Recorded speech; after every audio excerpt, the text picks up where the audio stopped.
Hello दोस्तों, मैं हूं अमरदीप सिंह। आप सभी का स्वागत करता हूं अपने YouTube चैनल सीजीपीएससी नॉलेज में। दोस्तों, जब हमारी आजीविका की क्लास चल रही थी उस पे हमने पिछली क्लास में सहकारी बैंक की संरचना जो थी छत्तीसगढ़ में त्रिस्तरीय जो संरचना थी वो वाले पार्ट को कवर कर लिया था। आज की क्लास में हम छत्तीसगढ़ में बैंकिंग से रिलेटेड जितने भी इंपॉर्टेंट डेटा है वो पार्ट को आज हम कवर करेंगे। देखिए, डेटा बहुत सारे हैं, यहां पर मैं आपको बताऊंगा कि आपको केवल कौन से डेटा याद रखने हैं। ठीक है, डेटा तो बहुत सारे हैं लेकिन कौन से याद रखने और आपके पेपर की दृष्टि से क्या इंपॉर्टेंट है वही डेटा हम आज की क्लास में करने वाले हैं। और ये वीडियो आपके लिए इतना ज्यादा इंपॉर्टेंट है कि पिछले साल जब 2017 में ईडीओ का पेपर हुआ था तो इन डेटा से क्वेश्चन पूछे गए हैं। क्लियर है? तो इस साल भी अगर एडीओ का पेपर हो रहा है तो यहां से क्वेश्चन आने की संभावना बहुत ज्यादा है। तो मैं केवल आपको वही डेटा बताऊंगा जो आपको याद करना है। जो चीज इसमें से छोड़ देना है वो चीज मैं आपको बता दूंगा, ये चीज आपको याद करने की जरूरत नहीं है। तो अगर आपको ये वीडियो अच्छा लगे तो वीडियो को जरूर लाइक कीजिए, चैनल को सब्सक्राइब कीजिए और ज्यादा से ज्यादा वीडियो को शेयर कीजिए। मैं फिर से बोल दे रहा हूं, मेरे गला थोड़ा सा बैठा हुआ है, 5-6 दिन हो गए, तबीयत थोड़ी सी नरम गरम है, तो आप इस चीज को मैनेज कीजिएगा। बाकी जो चीज मैं बता रहा हूं वो चीज को अच्छे से कॉपी में नोट करिएगा। अगर बैंकिंग से रिलेटेड कोई भी डेटा आया इस वीडियो से बाहर का डेटा नहीं होगा। क्लियर है? तो सबसे पहले हम देखते हैं बैंकिंग क्षेत्र का जीएसडीपी में हिस्सेदारी। बैंकिंग क्षेत्र का जीएसडीपी में हिस्सेदारी, GSDP gross state domestic product, ठीक है, सकल राज्य घरेलू उत्पाद में बैंकिंग क्षेत्र की हिस्सेदारी क्या है। तो सबसे पहले मैं आपको यह बता देता हूं कि जीएसडीपी यानी सकल राज्य घरेलू उत्पाद किसे बोला जाता है। तो देखिए, जो हमारे छत्तीसगढ़ की भौगोलिक सीमा है, छत्तीसगढ़ की भौगोलिक सीमा के भीतर एक वित्तीय वर्ष में उत्पादित समस्त वस्तु एवं सेवाओं का जो अंतिम मौद्रिक मूल्य होगा वो हमारा जीएसडीपी होगा। एक वित्तीय वर्ष यानी 1 अप्रैल से लेकर 31 मार्च। तो 1 अप्रैल से 31 मार्च के बीच छत्तीसगढ़ में जो भी वस्तुओं का उत्पादन हुआ है, जो भी सेवाओं का उत्पादन किया गया है, उसका जो मौद्रिक मूल्य होगा वही हमारे एक वित्तीय वर्ष में हमारे छत्तीसगढ़ का जीएसडीपी यानी सकल राज्य घरेलू उत्पाद कहलाएगा। क्लियर? अब जीएसडीपी की जब गणना की जाती है तो उसमें 3 क्षेत्रों में इसकी गणना होती है, प्राथमिक क्षेत्र, द्वितीयक क्षेत्र और तृतीयक क्षेत्र। प्राथमिक क्षेत्र मुख्य रूप से कृषि ओरिएंटेड होता है, द्वितीय क्षेत्र मुख्य रूप से आपका औद्योगिक ओरिएंटेड होता है यानी उद्योगों से रिलेटेड होता है, और तीसरा तृतीय क्षेत्र जो होता है वो सेवा क्षेत्र होता है। इसमें बहुत सारी चीजें और होती है क्योंकि हमारा इकोनॉमिक्स का टॉपिक नहीं है, ये हमको एडीओ के लिए पढ़ना है, इसलिए मैं केवल आपको बेसिक जानकारी यहां पर दे रहा हूं। तो जो तृतीय क्षेत्र होता है जीएसडीपी में, उस तृतीय क्षेत्र को हम सेवा क्षेत्र के नाम से जानते हैं। और सेवा क्षेत्र के कई सारे घटक होते हैं जैसे कि बैंकिंग, लोक प्रशासन, ठीक है, आपका उसके अंतर्गत आपका जो होटल, रेस्टोरेंट, ये सब जो भी चीजें हैं सब आपके सेवा क्षेत्र के अंतर्गत आते हैं। तो आप ये बोल लीजिए बैंकिंग आपके जीएसडीपी में कौन से क्षेत्र के अंतर्गत आता है? तृतीय क्षेत्र या सेवा क्षेत्र के अंतर्गत। क्लियर है? तो याद रखिएगा जीएसडीपी की गणना के लिए 3 क्षेत्र होते हैं, प्राथमिक, द्वितीयक और तृतीयक क्षेत्र। और इन तीनों क्षेत्र में सरकार की जो भी आय होती है, अब तीनों क्षेत्रों में ओवरऑल एक वित्तीय वर्ष में जो भी आय होती सरकार नहीं, ओवरऑल पूरे एक वित्तीय वर्ष में ये राज्य में जितने भी पैसे का लेन देन सब हो रहा है, जितने भी वस्तुएं उत्पादित हो रही है, जितने भी सेवाएं उत्पादित हो रही है, उनका जो भी मूल्य है वही हमारे राज्य का जीएसडीपी कहलाएगा। तो याद रखना है कि जो बैंकिंग क्षेत्र है वो जीएसडीपी के तृतीय क्षेत्र यानी सेवा क्षेत्र के अंतर्गत आता है। सबसे पहला पॉइंट यहां पर ये क्लियर हुआ। अब हम ये देखते हैं कि पेपर में अधिकतर ऐसा क्वेश्चन पूछा जाता है कि बैंकिंग क्षेत्र का हमारे जीएसडीपी में कितना योगदान है। क्लियर है? तो ऐसे क्वेश्चन को कैसे डील करना है हम वो देखते हैं। सबसे पहले यहां पर मैंने जो टेबल बनाया है उसमें सबसे पहले जो है वर्ष इनको दर्शा रहा है, वर्ष ये चीज को दर्शा रहा है, ये आपका पूरा जो रो है ये वर्ष से रिलेटेड है। फिर योगदान बता रहा है कि जीएसडीपी में बैंकिंग क्षेत्र का योगदान कितना है। फिर बताना है वृद्धि, यानी पिछले वर्ष की तुलना में इस वित्तीय वर्ष में कितनी वृद्धि हुई है। और तीसरे जो चौथा कॉलम है आपका वो है हिस्सेदारी, चौथी रो जो है वो है हिस्सेदारी परसेंट में, जिसमें ये बता रहे हैं कि जीएसडीपी में कितने प्रतिशत का योगदान आपके बैंकिंग क्षेत्र का है। क्लियर है। तो अगर हम देखें वर्ष में अगर 2020-21 और 2021-22, ठीक है, अगर हम देखें तो वर्ष 2020-21 में जो बैंकिंग क्षेत्र की हिस्सेदारी थी छत्तीसगढ़ की जीएसडीपी में वो थी 839859 लाख रुपए। फिर से बोल रहा हूं 839859 लाख रुपए। और 2021-22 में ये बढ़कर कितना हो गई है 871619 रुपीस, 871619 लाख रुपीस है ना। ये सब चीज डेटा जो है ये आपका लाख में है ना, इस चीज को याद रखिएगा। कितना हो गई है 871619 लाख रुपीस।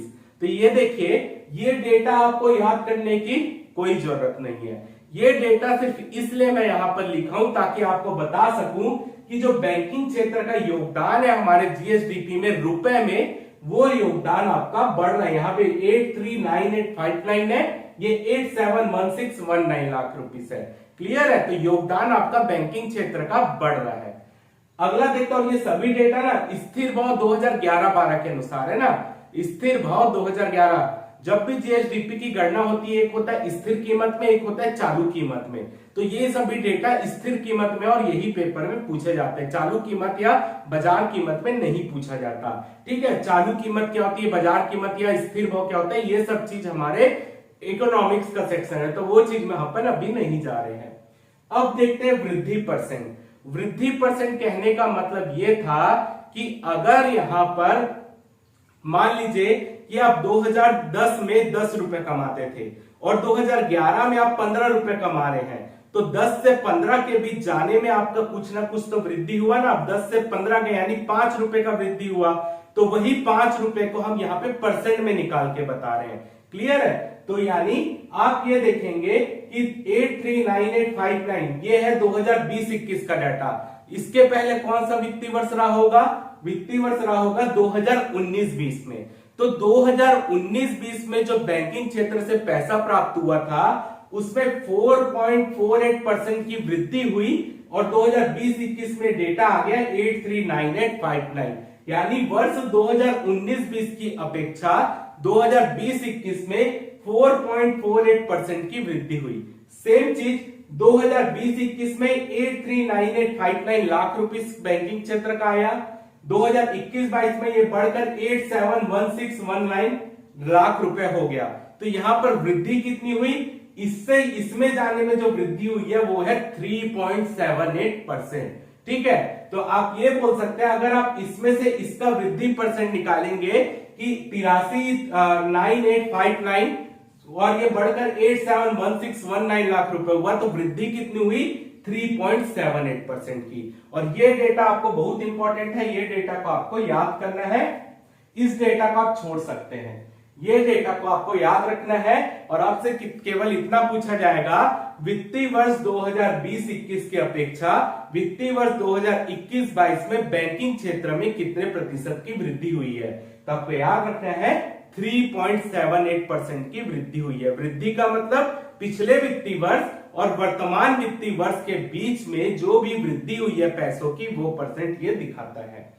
अगला देखते हैं हिस्सेदारी, ये भी परसेंट में है। ठीक है। तो जैसे मैं बोल रहा हूं 839859 इतना लाख रुपए हमको किससे प्राप्त हो रहा है, बैंकिंग क्षेत्र से। और बैंकिंग क्षेत्र सेवा क्षेत्र का पार्ट है, और सेवा क्षेत्र में आप देखेंगे तो लोक प्रशासन वाला भी पार्ट आता है, उससे भी गवर्नमेंट क्या होती है। इसके अलावा अगर आप देखेंगे होटल, रेस्टोरेंट, ये सब सभी सेवा क्षेत्र का ही हिस्सा है। पुलिस, सभी से आपके जो प्रतियोगी परीक्षाओं में आप जो फीस देते थे वो भी सेवा क्षेत्र के अंतर्गत ही आता था। लेकिन अगर आप ये देखेंगे कि जो ये हिस्सेदारी है हमारी, ठीक है, जैसे हमारे मान लेते हैं, एक एग्जांपल देता हूं कि मान लेते हैं छत्तीसगढ़ की जीएसडीपी 100 रुपए है, ठीक है, और उसमें से बैंकिंग क्षेत्र से 10 रुपए आता था। एक एग्जांपल दे रहा हूं कि मान लेते हैं छत्तीसगढ़ की जीएसडीपी 100 रुपए है और बैंकिंग क्षेत्र से 10 रुपए आता था, तो छत्तीसगढ़ की जीएसडीपी में बैंकिंग क्षेत्र की हिस्सेदारी कितनी हो गई? 10% की हो गई। कहने का मतलब यही है यहाँ पर। तो यहाँ पर वही बताया जा रहा है कि जो छत्तीसगढ़ की ओवरऑल जीएसडीपी है उसमें बैंकिंग क्षेत्र की हिस्सेदारी कितनी है। तो 2020-21 में जो छत्तीसगढ़ की ओवरऑल जीएसडीपी थी उसमें बैंकिंग क्षेत्र की हिस्सेदारी 3.64% की थी। यानी आप ये बोल सकते हैं हमारे छत्तीसगढ़ ने 2020-21 में हमारे छत्तीसगढ़ में जितनी भी जीएसडीपी, जितना भी पैसा आया उसका लगभग 3.64% बैंकिंग क्षेत्र से आया। क्लियर है? सेम चीज 2021-22 में 2021-22 में बैंकिंग क्षेत्र का योगदान कितना है? 871619 लाख रुपए है, जबकि हिस्सेदारी कितनी हुई, यानी ये पैसा हमारे जीएसडीपी का कितना परसेंट है? 3.40%। यानी हमारे 2021-22 में जो बैंकिंग क्षेत्र की हिस्सेदारी है जीएसडीपी में वो 3.40% की है। ये चीज इंपॉर्टेंट डेटा है, ये दोनों, इसको याद रखिएगा। अब बहुत से स्टूडेंट हमारे ये क्वेश्चन पूछते हैं और ये नॉर्मल हमारे दिमाग में आता है, क्या सर 2020-21 में बैंकिंग क्षेत्र की हिस्सेदारी 839859 लाख रुपए है, 2021-22 में ये राशि बढ़कर 871619 लाख रुपए हो गई। तो यहां पर देखिए कि जो जीएसडीपी में हिस्सेदारी थी वो 3.64% की थी, जबकि यहां पर 3.40% और यहां तो ये राशि बढ़ गई है। तो ये 3.40 कैसे आ गया? होता है ये क्वेश्चन। अगर आपका कॉन्सेप्ट क्लियर नहीं है तो आपको यहां पे दिक्कत आता है। तो देखिए ये कैसे हुआ, फिर से एक एग्जांपल से समझते हैं। जैसे कि मैंने बताया कि जीएसडीपी में 3 क्षेत्र होते हैं, प्राथमिक, द्वितीयक और तृतीयक क्षेत्र। और तृतीयक क्षेत्र सेवा क्षेत्र के अंतर्गत एक घटक होता है बैंकिंग क्षेत्र। और भी तो क्षेत्र है आपके, बैंकिंग के अलावा सेवा क्षेत्र में और भी चीजें शामिल है। इसके अलावा प्राथमिक द्वितीयक क्षेत्र की भी तो हिस्सेदारी है। तो अगर मान लेता हूं कि 2020-21 में छत्तीसगढ़ की, आप मान लेता हूं 2020-21 में छत्तीसगढ़ की जीएसडीपी 100 रुपए की थी, मान लेता हूं 2020-21 में छत्तीसगढ़ की जीएसडीपी 100 रुपए थी, ठीक है, और उसमें से 10 रुपए बैंकिंग क्षेत्र से जा रहा था, 10 रुपए बैंकिंग क्षेत्र से जा रहा था। यानी आपका 2020-21 में 10% की हिस्सेदारी बैंकिंग क्षेत्र की थी। सेम चीज अगर हम अगले वित्तीय वर्ष में गए 2021-22, मान लेते हैं छत्तीसगढ़ की जीएसडीपी बढ़कर 150 रुपए हो गई, मान लेते हैं छत्तीसगढ़ की जीएसडीपी अगले वित्तीय वर्ष में बढ़कर 150 रुपए हो गई और बैंकिंग क्षेत्र से हमने 11 रुपए की कमाई की। बैंकिंग क्षेत्र की हिस्सेदारी पिछले साल 10 रुपए थी, अब वो बढ़कर 11 रुपए हो गई है। तो देखिए वृद्धि तो 1 रुपए की हुई है, लेकिन अगर हमारी जीएसडीपी देखेंगे तो वो 50 रुपए बढ़ी है। तो अगर आप अब इससे परसेंट निकालेंगे तो ये परसेंट लगभग 7.33% आएगा। यानी जीएसडीपी में बैंकिंग क्षेत्र का हिस्सा तो बड़ा है, बैंकिंग क्षेत्र से आने वाली जो राशि है वो तो बड़ी है, लेकिन बैंकिंग क्षेत्र के अलावा जितने और ये क्षेत्र थे उनसे आय जितनी हो रही थी वो बैंकिंग क्षेत्र के अपेक्षा ज्यादा बढ़ गई। तो इससे क्या हुआ, बैंकिंग क्षेत्र से आय बढ़ने के बाद भी क्योंकि अन्य क्षेत्रों से आने वाले पैसों की राशि और ज्यादा बढ़ गई, इसलिए जो इस क्षेत्र की हिस्सेदारी थी वो इसकी राशि वृद्धि के बाद भी वो कम हो गई। क्लियर है? तो यही चीज है कि यहां पर देखिए 10 रुपए में 10% था, अब हमारी जीएसडीपी 50 रुपए बढ़ी, लेकिन बैंकिंग क्षेत्र से तो हमारा 1 ही रुपए बढ़ा, बाकी 49 रुपए तो अन्य क्षेत्र से भी बढ़ गए। तो 1 रुपए की अपेक्षा वो 49 रुपए ज्यादा राशि है, तो वो राशि ज्यादा बढ़ गई, जिसके कारण हमारी बैंकिंग क्षेत्र की जो हिस्सेदारी थी वो जीएसडीपी में कम हो गई, लेकिन राशि जो है वो बढ़ गई है। क्लियर है? तो इसलिए आपको याद रखना है कि हिस्सेदारी हमारी 3.40% की है। क्लियर है? तो ये 2 डेटा आपको याद रखना है, ये आपके पेपर में यही 2 डेटा पूछा जाएगा। आगे देखते हैं। अब मैं आपको एक ग्राफ बता रहा हूं, व्यापम में अभी इस तरीके का पैटर्न चल रहा है। पीएससी पहले इस पैटर्न को फॉलो करता था, अभी चेंज किया है, लेकिन व्यापम अब इस पैटर्न को फॉलो कर रहा है। व्यापम हमसे यह पूछता है कि जो बैंकिंग क्षेत्र की हिस्सेदारी रुपयों में है, वो उसका ग्राफ किस तरीके का है छत्तीसगढ़ में, बढ़ने का, घटने का, उतार चढ़ाव वाला, या क्या चीज है। तो देखिए 2015-16 में बैंकिंग क्षेत्र से जो पैसा आता था छत्तीसगढ़ की जीएसडीपी में, वो था 772,556 लाख रुपए। 2016-17 में ये घटकर हो गया 692048 रुपए। 2017-18 में ये बढ़कर हो गया 742683 रुपए। 2018-19 में फिर बढ़ा, ये हो गया 762724 रुपए। फिर 2019-20 में अगर आप देखेंगे तो यहां पर आप देखें 803878 लाख रुपए। 2020-21 में फिर बढ़ा 839859 रुपए हो गया, और 2021-22 में फिर बढ़ा 871619 लाख रुपए हो गया। तो अगर आपसे यह पूछेगा कि बैंकिंग क्षेत्र की हिस्सेदारी रुपयों में हमारे जीएसडीपी में उसकी प्रवृत्ति किस तरीके की रही है, घटने की, बढ़ने की, उतार चढ़ाव वाली, तो अगर 2015-16 से लेकर 2021-22 तक पूछेगा तो इसका आंसर होगा हमारी बैंकिंग क्षेत्र की हिस्सेदारी उतार चढ़ाव वाली है। क्यों? क्योंकि 2015 में 772,556 लाख रुपए था, और 2016-17 में ये गिरकर 692048% हो गया। ठीक है, उसके बाद निरंतर बढ़ा है। तो 2015-16 से 2021-22 पूछे तो गिरा, यानी उतार चढ़ाव, यहां पर देखिए उतार नीचे हुआ, फिर लगातार बढ़ता गया। तो 2015-16 से पूछेगा तो 2021-22 तक उतार चढ़ाव वाली। लेकिन 2016-17 से पूछे, 2016-17 से 2021-22 तक की प्रवृत्ति कैसी है, तो उतार वाली है। उतार वाली नहीं, चढ़ाव वाली है। क्लियर है? क्योंकि यहां पे वो बढ़ रहा है लगातार। तो प्रवृत्ति कैसी है, बढ़ने की है। 2016-17 से 2021-22 के बीच बैंकिंग क्षेत्र की हिस्सेदारी रुपयों में लगातार बढ़ रही है। लेकिन 2015-16 से पूछे तो उतार चढ़ाव वाली है, क्योंकि यहां पर घटी फिर बढ़ी है। तो ये चीज को याद रखिएगा। कहां से पूछ रहे ये इंपॉर्टेंट है। 2015-16 से पूछ रहा है तो यहां पर आपका उतार चढ़ाव वाली, 2016-17 से 2021-22 पूछे तो हमेशा बढ़ने वाली प्रवृत्ति है। क्लियर है? तो ये सेकंड क्वेश्चन हो गया व्यापम के पैटर्न के हिसाब से। अब हम यहां पर जो मैं डाटा बता रहा हूं, इससे पिछले बार एक क्वेश्चन बना हुआ था ये डेटा से, वो क्या है उसको भी मैं समझा दे रहा हूं। तो देखिए यहां पर जो है राज्य में बैंकिंग गतिविधियां है, पहले में विवरण, यहाँ पे जून 2020 का डेटा, यहाँ जून 2021 का डेटा, और यहाँ पे प्रतिशत वृद्धि, यानी जून 2020 से जून 2021 के बीच में कितने प्रतिशत की वृद्धि हुई है उसका डेटा है। तो ये डेटा आपके लिए इंपॉर्टेंट है। सबसे पहले अगर हम देखें बैंकों की संख्या, तो बैंकों की संख्या छत्तीसगढ़ में 47 जून 2020 में भी थी, जून 2021 में भी है। याद रखें यहाँ पर बैंकों की संख्या है। कई बच्चे बोलेंगे सर हमारे यहाँ ही, हमारे जिले में ही 50-60 बैंक है। भैया बैंक नहीं, बैंक की शाखाएं हैं।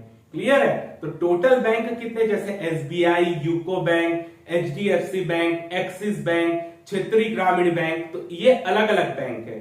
ठीक है, अब स्टेट बैंक की ही 5 शाखाएं आपके घर के आसपास हो गई तो 5 बैंक नहीं हो गए, वो बैंकों की शाखाएं हैं। क्लियर है? तो कुल टोटल कितने बैंक है, 47 बैंक। क्लियर है? छत्तीसगढ़ में बैंकों की संख्या 47, याद रखिएगा।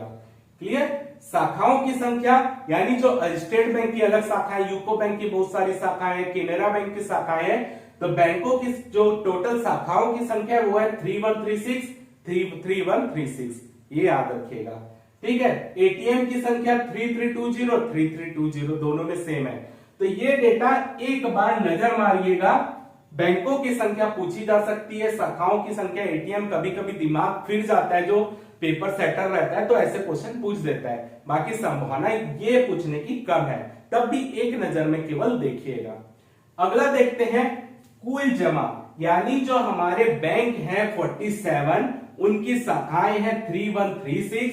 तो इन 3136 शाखाओं में, इन बैंकों में कितने पैसे जमा है, तो कुल जमा जून 2020 में 176,881.44 करोड़ रुपए थी। 176,881.44 करोड़ रुपए थी, सभी डेटा करोड़ में है।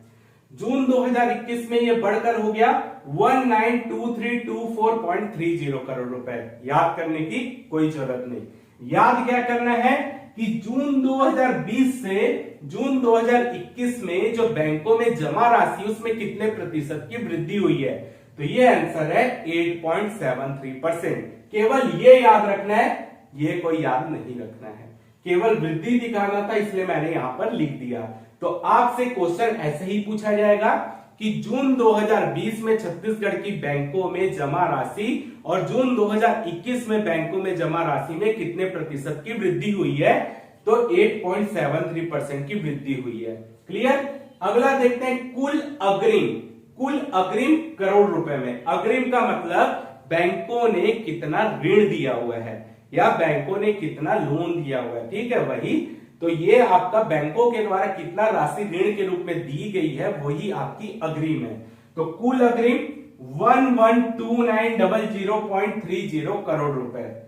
जून 2021 में 123,082.66, यानी आप देखिए बैंकों ने जो ऋण दिया है वो जून 2020 की तुलना में जून 2021 तक ज्यादा ऋण दिया है, ठीक है। तो कितने प्रतिशत की वृद्धि है, 9.02% की। पिछले बार रेडियो 2017 में यही पूछा गया था कि जून 2015 या 16 में जो अग्रिम की राशि थी उसको जून 2017 में कितने प्रतिशत की वृद्धि हुई है, जून 2016 में कितने प्रतिशत की वृद्धि, क्योंकि अभी हमारा पेपर है तो हम 2020-21 का पढ़ेंगे, हम वो क्यों पढ़ेंगे, ठीक है। तो याद रखिए कुल अग्रिम यानी बैंकों ने कितने राशि लोन में दी थी, ऋण में दी थी जून 2020 में 112900.30 करोड़, अभी 123,082.66 करोड़। तो ये कितने की वृद्धि हुई है जून 2020 की तुलना में जून 2021 में, 9.02% की।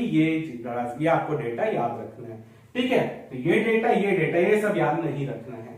अगला देखते हैं साख जमा अनुपात प्रतिशत। साख जमा अनुपात प्रतिशत यानी आपकी कुल जमा में से कितना प्रतिशत बैंकों ने उधार दिया हुआ है, कितना प्रतिशत बैंकों ने ऋण दिया है। तो इससे इसका प्रतिशत निकालेंगे तो 63.83% आएगा, और जून 2021 में इससे इसका परसेंट निकालेंगे तो 64% आएगा। यानी बैंकों के पास कितना जमा आया और उसमें से बैंकों ने कितना ऋण दे दिया है उसका प्रतिशत है साख जमा अनुपात प्रतिशत। तो ये डेटा याद रखिएगा, 64% राशि जो बैंकों के पास आई थी उसमें से 64% राशि बैंकों ने ऋण में दी हुई है। तो ये डेटा आपके लिए इंपॉर्टेंट बनता है। अगला है प्राथमिक क्षेत्र में अग्रिम। प्राथमिक क्षेत्र में अग्रिम यानी प्राथमिक क्षेत्र किसको बोला जाता है, जिसमें फसल, मछली पालन, वन, पशुपालन और खनन एवं उत्खनन, अगर ये 5 चीजों को जोड़ देंगे तो आपका बनता है प्राथमिक क्षेत्र। तो प्राथमिक क्षेत्र में फसल, पशुपालन, वन, मत्स्य पालन और खनन व उत्खनन, ये 5 चीजें मिलकर बनाती है प्राथमिक क्षेत्र। तो कई बच्चों को ये डाउट हो जाता है और उनका ये कॉन्सेप्ट है कि प्राथमिक क्षेत्र को कृषि क्षेत्र बोला जाता है। भाई आप गलत नहीं है, लेकिन अगर जब हम प्राथमिक क्षेत्र बोलेंगे ना तो उसमें खनन व उत्खनन का वैल्यू जुड़ा रहेगा, लेकिन अगर हम कृषि क्षेत्र बोलेंगे तो उसमें खनन व उत्खनन का वैल्यू नहीं जुड़ेगा, ठीक है। तो खनन व उत्खनन उद्योग क्षेत्र में चला जाता है। क्लियर है। तो याद रखिएगा, अगर हम ये पेपर में व्यापम का क्वेश्चन है, ठीक है, कई बार क्वेश्चन फेवरेट क्वेश्चन है, व्यापम इसके बिना पेपर नहीं लेता है, वो यही पूछता है कि प्राथमिक क्षेत्र में कौन कौन आता है। अगर प्राथमिक क्षेत्र बोला तो खनन व उत्खनन उसी का भाग है, लेकिन अगर उसने कृषि क्षेत्र बोल दिया तो खनन व उत्खनन कृषि क्षेत्र का भाग नहीं है, खनन व उत्खनन उद्योग क्षेत्र का भाग है। क्लियर है। तो ये चीज को याद रखिएगा, अगर प्राथमिक क्षेत्र बोला तो ये 5 आएगा, कृषि क्षेत्र बोला तो ये 4 आएगा, खनन व उत्खनन फिर चला जाएगा उद्योग क्षेत्र में। ये चीज को याद रखिएगा और पेपर में क्वेश्चन यही आता है। तो हमारे से क्या बोला, प्राथमिक क्षेत्र में अग्रिम यानी जो बैंकों ने ऋण दिया हुआ है उसमें से कितना ऋण उसने प्राथमिक क्षेत्र के लिए दिया, यानी ये 5 क्षेत्र के लिए दिया हुआ है। प्राथमिक बोला यानी खनन व उत्खनन को हम शामिल करेंगे। तो कितना है टोटल, जो 176 जो अपना ऋण है 112900.30, उसमें से प्राथमिक क्षेत्र को दिया है 51156.99 करोड़ रुपए, ठीक है। आपका 112900 टोटल ऋण है, जो उन्होंने दिया हुआ है, और उसमें से 51156.99 ये प्राथमिक क्षेत्र को दिया हुआ है, यानी इन पांचों क्षेत्रों को। और अगर 2021 जून 2021 की बात करें तो टोटल 123,082.66 करोड़ रुपए ऋण दिए हैं, उसमें से 5,444,9.75 करोड़ रुपए ये आपका प्राथमिक क्षेत्र को दिया है। तो ये डेटा आपको याद रखना है, आता है पेपर में। क्लियर है? जो याद नहीं रखना मैंने बताया होगा। तो इसमें से जो आपका जो टोटल ऋण था आपका 123,082.66, इसमें से 5,444,9.75 करोड़ रुपए प्राथमिक क्षेत्रों को ही ऋण दिया हुआ है। ठीक है, तो ये राशि कितना बढ़ी है जून 2020-21 की, जून 2020 की तुलना में जून 2021 में 6.44%। क्लियर है? कितना बड़ा है? देखिए यहाँ 5,1156 है, यहाँ 5,444,9.75 है, तो राशि बढ़ रही है। कितने बढ़ी है? 6.44%। अगला देखते हैं कृषि क्षेत्र में अग्रिम। कृषि क्षेत्र यानी खनन व उत्खनन को हटा दो। कृषि क्षेत्र यानी खनन व उत्खनन को हटा दो। तो फसल, पशुपालन, वन और मत्स्य पालन को कितना दिए है? तो आपका 15,823.81 करोड़ रुपए। ठीक है, 15,823.81, यानी अगर आप जब प्राथमिक क्षेत्र बोलोगे ना तो ये राशि इसमें ऑटोमेटिक जुड़ी हुई है। लेकिन अगर हम कृषि क्षेत्र बोले तो इसमें से अगर ये राशि में हमने खनन व उत्खनन में जितना ऋण दिया है अगर उसको घटा देते हैं तो कृषि क्षेत्र में अग्रिम पता चल जाता है। तो जून 2020 में 15,823.81 था, जून 2021 में 17,855.52 करोड़ रुपए हो गया है। तो कितने प्रतिशत की वृद्धि हुई है? 12.84% की। ठीक है, तो कृषि क्षेत्र में जो ऋण दिया जा रहा है जून 2020 की तुलना में जून 2021 में 12.84% की वृद्धि हुई है। ये डेटा भी पढ़ना है, ये डेटा भी याद रखना है। अगला है कुल अग्रिम में कृषि क्षेत्र में अग्रिम का प्रतिशत, यानी जो कुल ऋण दिया गया है वो कितना है? ये है 112900.30 करोड़ रुपए। उसमें से कृषि क्षेत्र यानी 15,823.81 करोड़ रुपए। तो ये इसका कितना प्रतिशत है वो यहां बताया गया, वो है 14.02%। ठीक है, 14.02%। सेम चीज 123,082.66 करोड़ रुपए का कितना प्रतिशत? 17,855.52 करोड़ रुपए है, वो है 14.51%। तो ये क्वेश्चन भी पेपर में पूछा जा सकता है कि वर्ष 2021-22 में या जून 2021 में या की स्थिति में जो बैंकों के द्वारा ऋण दिया गया है उसमें से कितना प्रतिशत ऋण कृषि क्षेत्र में दिया गया है? तो आपका आंसर होगा 14.51%। और इंपॉर्टेंट क्वेश्चन है, नोट करके जाना है, याद करके जाना है। ये क्वेश्चन का आने की संभावना बहुत ज्यादा है। आज भी बोल रहा हूं आपको पेपर में ये क्वेश्चन छपा हुआ मिल सकता है, तो याद रखिएगा 14.51%। अगला है महिलाओं को अग्रिम, यानी जो टोटल ऋण दिया गया बैंकों के द्वारा उसमें से कितना ऋण केवल महिलाओं को दिया गया है? तो महिलाओं को 11,759.52 करोड़ रुपए, यानी जो 112900 था उसमें से 11,759.52 करोड़ रुपए जो था ये महिलाओं को दिया गया है। क्लियर है? सेम चीज यहां पर टोटल ऋण था 123,082.66, इसमें महिलाओं को 13,694.34 करोड़ रुपए महिलाओं को दिया गया, यानी 1,23,082 करोड़ रुपए जो ऋण दिया गया था उसमें से 13,694 करोड़ रुपए महिलाओं को ऋण दिया गया। तो ये वृद्धि कितनी हुई है जून 2020 की तुलना में जून 2021 में? 16.45%। तो आपसे ये क्वेश्चन कैसे पूछेगा कि जून 2021 की स्थिति में बैंकों के द्वारा दिए गए ऋण में महिलाओं को कितना ऋण दिया गया है? तो महिलाओं को ऋण दिया गया है 13,694.37 करोड़ रुपए। तो ये डेटा याद रखना है। ऐसा दूसरा क्वेश्चन, जून 2020 की तुलना में जून 2021 में महिलाओं को दिए गए ऋण में कितने प्रतिशत की वृद्धि हुई है? तो आंसर है 16.45%। क्लियर है? तो ये आपका था डेटा पार्ट, और ये डेटा तो रट के रखिएगा जो जिसमें मैंने यहां पे पहले से डिब्बा बनाया हुआ था। ठीक है, वो डेटा आपको याद रखना है। जितना चीजें यहां पर मैंने बताया डेटा में इससे बाहर क्वेश्चन नहीं जाने वाला। आपको और क्या मैं बताऊंगा अगली क्लास में? प्रधानमंत्री जन धन योजना। मुद्रा योजना, इसके अलावा आपका नाबार्ड और क्षेत्रीय ग्रामीण बैंक। फिर आपका बैंकिंग खत्म, एक क्लास और लूंगा, बैंकिंग आपका खत्म हो जाएगा और गारंटी है बैंकिंग इससे बाहर नहीं जाने वाला। और बैंकिंग के 5 क्वेश्चन आप बहुत आसानी से बनाएंगे, यानी आपका सीधा सीधा 5 नंबर बैंकिंग क्षेत्र में। आप एक दिन बस मेहनत कीजिएगा, एक दिन जो 4-3-4 वीडियो है बस उसको देखिएगा, बैंकिंग क्षेत्र के 5 नंबर आप लेके आएंगे, ये गारंटी है। ठीक है, तो आप इसके स्क्रीनशॉट ले लीजिए।